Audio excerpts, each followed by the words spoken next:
So we cannot provide or we cannot send the goods below than the actual product value. So this is called as open market value. We don't have the actual cost or actual price of the supply, then we can go for the open market value. What do you mean by cost? Cost means actual cost of production of service or the products. Commission agent is liable to pay the GST on the commission what he receives, not the actual cost of the goods.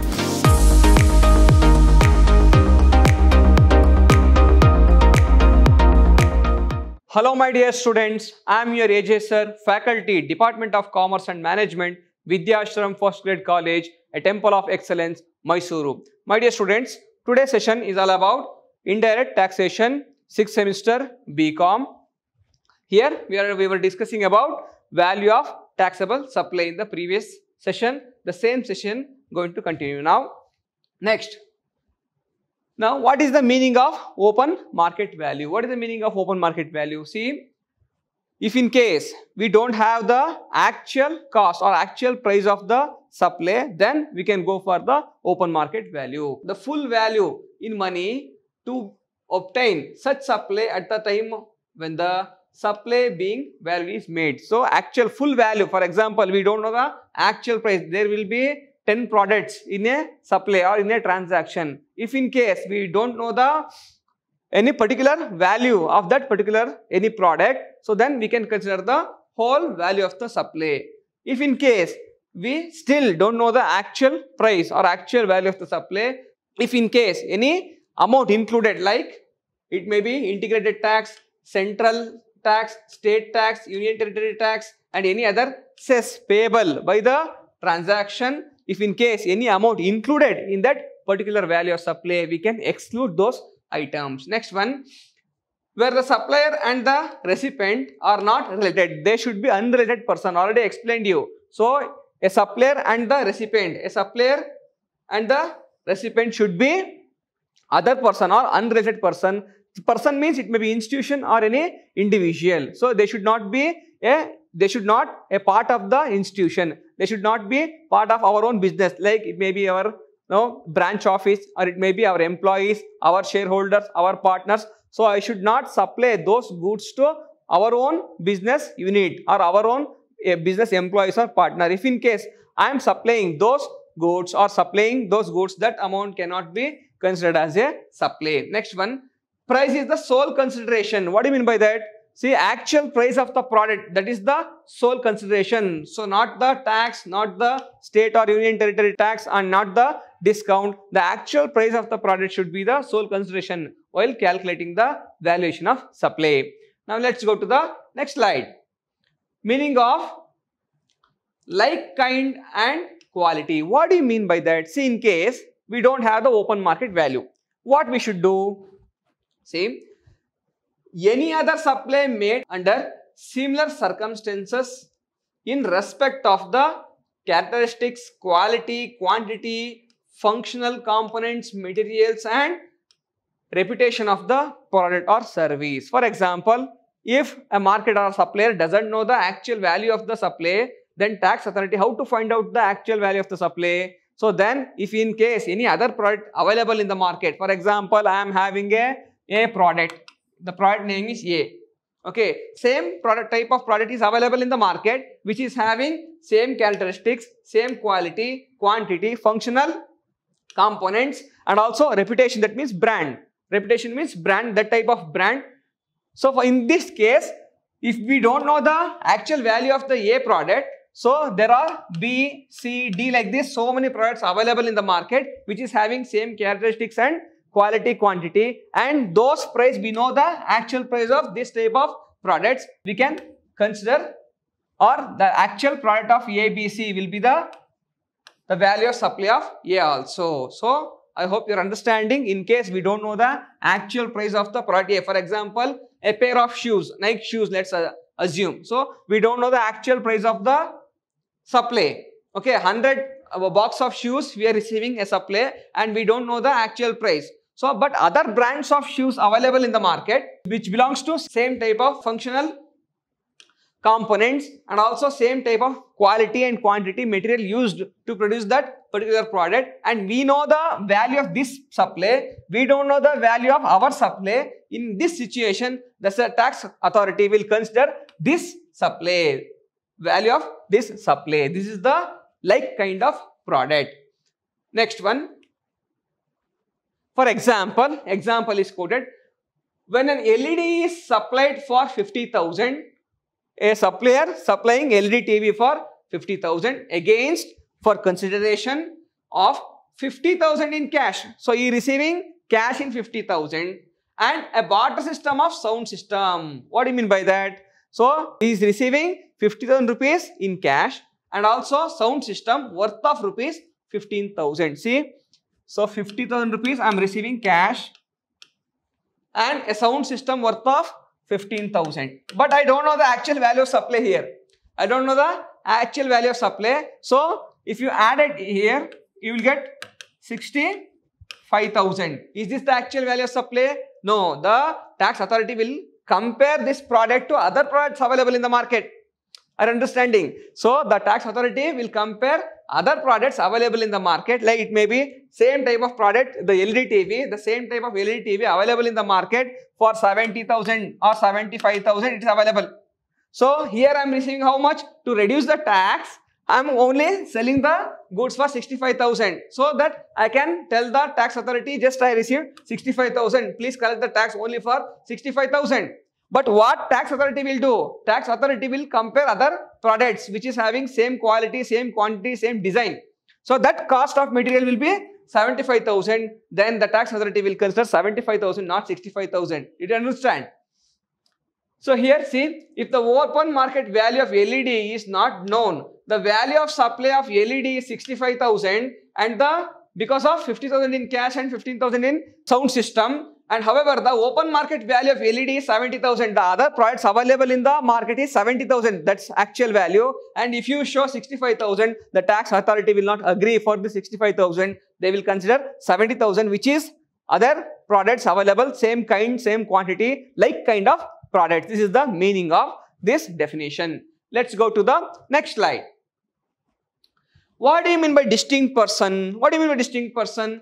A distinct person, according to Rule 28, a distinct person under the section 25 subsection 4 and section 25 subsection 5 of the CGST, Central and GST Act, a person with a single PAN has taken separate registration in different states or even in a same state. For example, I am person and I have in the same PAN number, I have taken separate registration. For example, in Tamil Nadu market also I am doing business and in Karnataka market also I am doing business, but my PAN number is same. With the same PAN number, I am conducting my business in different parts of the country. So that person will be called as distinct person. Otherwise, if a same registration, so I will conducting 2 or more business, then also will be called as distinct person. The value of the supply of goods or services are both between related or distinct person other than through an agent shall be determined in the following order. How to calculate? Let's see. See, if the distinct person supplying goods, why distinct person they have taken? Because a distinct person will be registered in a same PAN number and will be conducting 2 or more business. No. So in that case, there is a probability that he may send his goods to his own branch. For example, I am the distinct person. I have the same PAN number. I have conducting 2 or more business. Okay. So I am selling my goods or I am sending my goods to my own branch in Tamil Nadu or Andhra or Kerala. In this situation, how to calculate the value of supply? So first they will go for open market value. If in case open market value, that type of rules is not applicable, is not adjustable, then we can go for if the open market value is not available. So then the value of supply or goods or service like kind, they will go for like kind. Like kind of means the same type of product available in the market. So which can be considered as the value of supply. Next one, if the value of supply is not determined under the clause A and clause B, then the value determined on the basis of cost method. We can use the cost method. What do you mean by cost method? What do you mean by cost? Cost means actual cost of production of service or the product. So then we'll go for cost method according to rules 30. Your understanding? If in case the open market value is not applicable and also the like product also not applicable, then we can go for cost method under rule 30. It is also called as residual method under rules 31. Let's go to the next slide. Value of supply of goods made or received through an agent. For example, in case an agent is selling the goods or sending the goods, is not the actual producer, and it is an agent. Agent means what? Broker or middleman between producer and a receiver. In case agent is doing that business or supplying the goods, in this case, how to calculate the value of supply? Let's see. An agent is liable to pay GST if he undertakes to supply of goods or services on behalf of principal. Principal means owner. Principal, owner. So in case on behalf of his owner, if he is sending the goods or service, the agent is liable to pay the goods and service tax. Like commission agent. So he is a commission agent. Even though he is commission agent, he has to pay the GST. A commission agent who is not liable to supply goods or service is not liable to pay GST. If in case I am a commission agent, I don't have any authority to supply goods and service to any person or any state, then I am not liable to pay any GST to the tax authority, and I can pay only GST on my commission. What the commission actually I am receiving? For example, if I sell 10 goods, I get 10% commission. So what is the actual cost of the goods is 100 rupees. 100 rupees into 10 equals to, it is 1000 rupees. So 1000 rupees into 10% commission means what? I am getting 100 rupees commission. On this amount, I have to pay the GST. I hope you are following. See, commission agent is liable to pay the GST on the commission what he receives, not the actual cost of the goods. Next one, value of supply of goods made or received through an agent under rule 21. Let's go to this slide. The value of supply between the principal and his agent shall be. So how to consider if in case the value of supply between principal and agent shall be, we should consider according to these rules.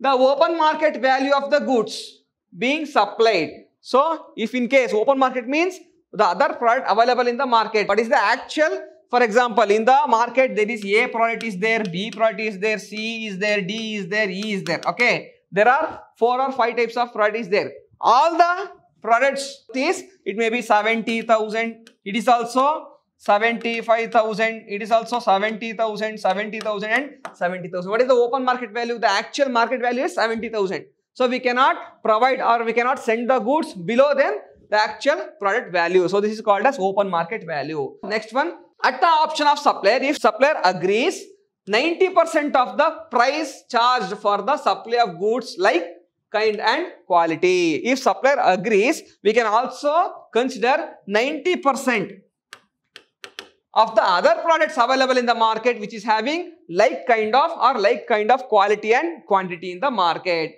by the recipient to his customer, not being related person. Already I explained you should not be a related person, you should be unrelated person. So if you sending goods to your own branch or your own other business in the other states, so then we can provide this, then this type of rules is not applicable, where the goods are intended for further supply by the site recipient. So if you, for example, I am having the goods, I am sending the goods to my own branch for the supply for the further improvement of the products, then it is not considered as supply. If you selling the goods or sending to goods to customer, then it is called as supply, not to other business which is your own business or your own partner or your own employee, then we cannot consider it as a value of supply for the calculation of value of supply. Next one, value of supply or goods made or received through an agent, rule number 29. See, already we have discussed clause A here. If the value of supply cannot be discussed or cannot be applicable according to clause A, we can go for clause B and clause C. Let's see what do you mean by clause B and clause C. See, if the value cannot be determined as clause A above, the value can be determined under the following order. First one, cost of under cost method. According to rule 30, cost of the supply plus 10% profit. What do you mean by that? See, cost of supply or production cost of the actual goods is 100 rupees. Okay, and transportation charge 10 rupees. Okay, and other charges 10 rupees. It will become 120 rupees plus 10% profit. 10% profit means 12 rupees. So it is, we can sell 133 rupees. This is the cost method. So cost method means the actual cost of the product plus 10% profit. We can consider it as a cost method under the rule 30. Next one, residual method under according to the rules 31. So what do you mean by residual method? We will consider in the next slide. Next one, the value of the supply of goods or services are both based on the cost of according to rule 30, where the value is not determined by of any preceding rules. Already what we have discussed in class A, class B, class C, if that particular rules is not applicable while calculating the value of supply, then the value shall be 110% of the cost of the production or manufacture cost. If the manufacture cost is 100 rupees, then we can consider as a 110% of this method. Then we will consider it as a cost method. Cost method means actual production cost plus 110% of the actual production cost will be the value of the product. That means 100% is the cost plus 10% is the profit. Then 110% we will consider it as a value of supply. So any amount which you provide to the tax authority as a cost of production, so they will add 10% profit and they will consider it as a cost of production, and also plus profit equals to value of supply. Next one, cost of acquisition of such goods. If you acquired, instead of producing, if you acquired that type of goods, then they will consider as a cost of acquisition. For example, I am sending a car. It is not produced by me. I am only acquired from other person I am sending. Then that actual acquisition cost, that purchase price will be considered as a value of supply. Next one, cost of provision of service. For example, I am a doctor. I have treated a patient and I have done operation. For that also we have to pay the tax, or I have rendered some service. For that also they have to pay the tax, and 100% of the service, what is the actual cost of service plus 10% of the product, they will consider for the valuation of supply. Next one, residual method under rule 31. So already we have discussed here. So we will consider as residual method. So what do you mean by residual method? First one, cost method we have discussed here under rule 30. Okay, residual method we will discuss now. Rule 31. When value cannot be determined under any above provisions, in rule 30 also is not applicable. Rule 29 is also not applicable. 28 also is not applicable. Then we will go for rule 31. What is that? Then the same shall be determined using the reasonable means consistent with the principles and general provisions of the section 15 and this rule. Further, in case of supply of service, the supplier may opt for his rule, ignoring the rule number 30. So if in case the supplier is not agree with the rule number 30, he will go for 31. What do you mean by rule number 31? Means the tax authority will be having the authority or power to fix the value of supply considering all the other objectives or all the other points already, because we could not apply rule number 30, rule number 29, rule number 28. We could not apply to this particular value of supply. In this scenario or in this case, the tax authority will be having power to value or give a value to that particular supply under the base of other consistent reasonable means. Reasonable means what? They will consider other points under the value of supply. It may be production,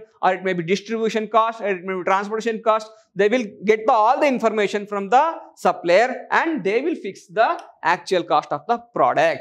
Next session. So in next session, so we will compute the taxable value of supply and GST liability. In this session, we just only calculated the computation of taxable value of supply. In the next session, we are going to solve the problem on both valuation of taxable supply and also total tax payable under GST. So let's recall what we have discussed in the previous session also, and also in this session also. In the previous session, we have discussed about the rule number 25 and rule number 26 to 27. And this session, what is the open market value? What is the same type of like kind of products? So what do you mean by open market value? So open market value means the same type of value of the goods which is available in the market. Though that means in the market means, so in the market there are so many goods A, B, C, D. So what is the aggregate value in the market? So all the similar product will cost similar, even though we don't know the product A. So on the basis of these other products we can find out the value of the product. This is called as open market value. Now what do I mean by like kind of product? That means the product having similar feature. So it may be in the cost, or it may be color, or it may be quality, or it may be quantity. On the base of like kind of product also we can calculate the value of supply. If we don't know the exact value of the actual supply, we can on the base of the other products which is available in the market, so we can also calculate. And also if you don't know, we have solved the problem also in this session. So how to calculate if the open market value is not given, how to calculate, and how the tax authority will calculate the valuation of taxable supply. And also we have solved the problem on the valuation of supply. Simple problem also we have solved. In the next session we are going to see what is the format and also how to calculate the actual problem. Exam oriented problems we will discuss in the next session. So exactly in the next session 15 marks problems we are going to discuss, and also 10 marks problem also we are going to discuss. But in exam, so they will ask 10 marks problem plus 5 marks theory. They will give 15 marks problem for part A. So they will give 15 marks problem as they will ask 10 marks problem. So in this value of supply and all, they cannot ask 15 marks problems. So they only can ask 10 marks problems. Remaining 5 marks we will be having theory. So here you can expect 40% of this chapter is theory, remaining 60% is problem. So please mind it. So we have to go through the format of calculation of valuation of supply and also GST payable. So it may be, if it is GST payable 18%, we will segregate CGST as 9%, CGST and also SGST 9%. Totally it will become 18%. So this is how we will calculate the problem. And if in problem, if they give inclusive of GST, we should not add the other items what they have given. Keep this in mind. If the inclusive of GST, we should not add all the items what they have given. So if it is excluding, we should add or we should consider all the item while we calculating the value of supply. And if it is inclusive of GST, we should neglect all the items what they have given. Once again I repeat, if it is inclusive and exclusive, keep this in mind. So many students in the exam do this mistake. So they don't understand what is inclusive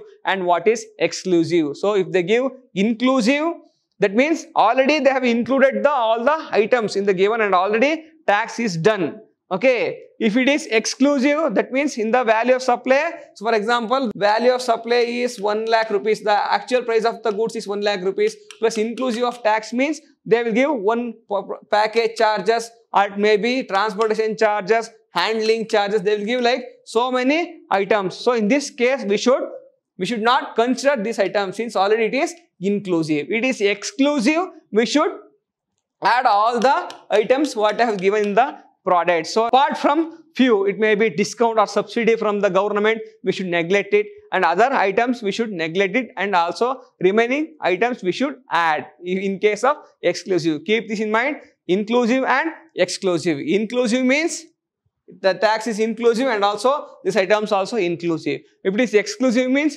this items has been not added in the calculation or total value of the supply. So we should add back all the items and we should calculate the GST. These are the points we discussed in this session, and in the next session we will going to calculate the computation of taxable value of supply and also GST payable. These are very, very important topic or important main problems for your exam which contains 15 marks. So till then students, thanks for watching. So if you have any doubts, you can comment below, and also you can come to the college, we can discuss. Till then, thank you so much.